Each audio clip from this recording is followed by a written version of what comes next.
Hello and welcome back to another Millennial Minute. Today we're asking, should public companies offer employees stock? You've already heard from our guest, Dessen. He's a financial advisor at Payne Capital Management. And joining him is Emil Skandul. He's an op-ed tech columnist. Welcome to you both. So Emil, you said that we should reform capitalism to lessen wealth inequality. These days we mostly hear like we should get rid of capitalism. So I'm interested more in hearing about your argument. Yeah, so I think that we can encourage companies to provide stock ownership to employees. We can realign interests for the long term for workers. There's a lot of discussions about transferring equity ownership to workers, and that really takes the form of worker co-ops, ideas that Bernie Sanders and others have introduced based on plans like the Swedish minor plan from the 70s, based on the Mondragon co-ops in the Basque region in Spain.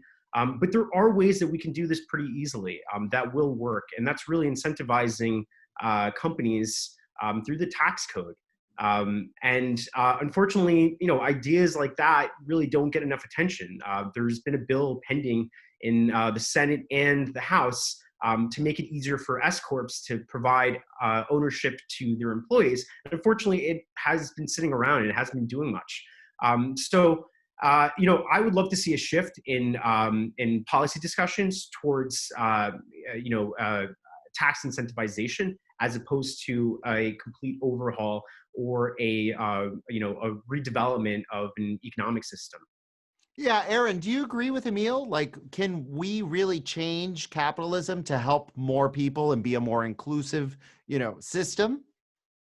I do agree. I think it's a long road, but absolutely. I mean, I think it's all into the putting in things in perspective for these business owners where it's really beneficial for them and their business as well as their employees, if we're being completely honest about it. But I think that doing things through the tax code and really offering equity shares to employees throughout the organization can really shine a brighter light on capitalism and move things forward. I think as a lot of these fundamental ideas are really structured and supposed to be really providing benefits for all of the workers and shareholders. Yeah, so Emil, you put an asterisk on that. You don't believe this should be mandated, correct? You believe this should be completely optional. So it's kind of an extension of corporate social responsibility. Corporations should do it just because it's the right thing to do, not because the government is making them do it.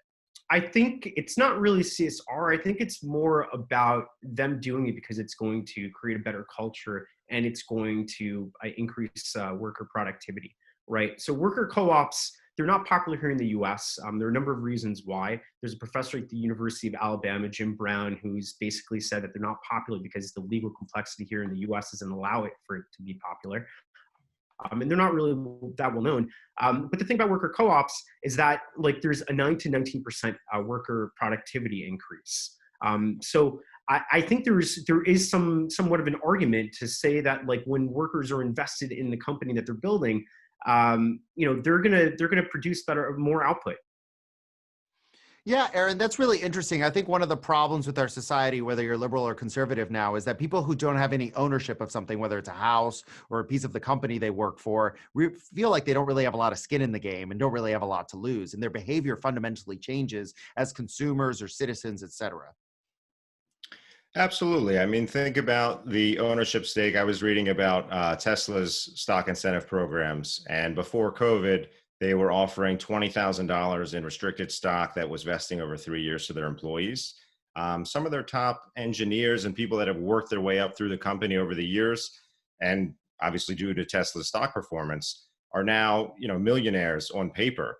Think of how incentivized and dedicated they are to the company and to that brand to stick with it over the long term.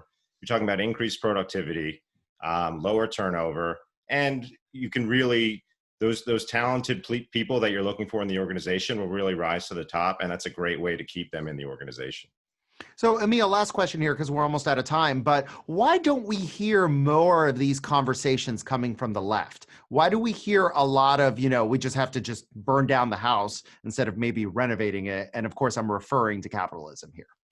Yeah, I think that's a important question. I think it's because there's there truly is a perspective of capitalism on capitalism that's just not working. It's just, there's this view that, things haven't been improving, that, over the past century, workers have, have been at the whim of corporations.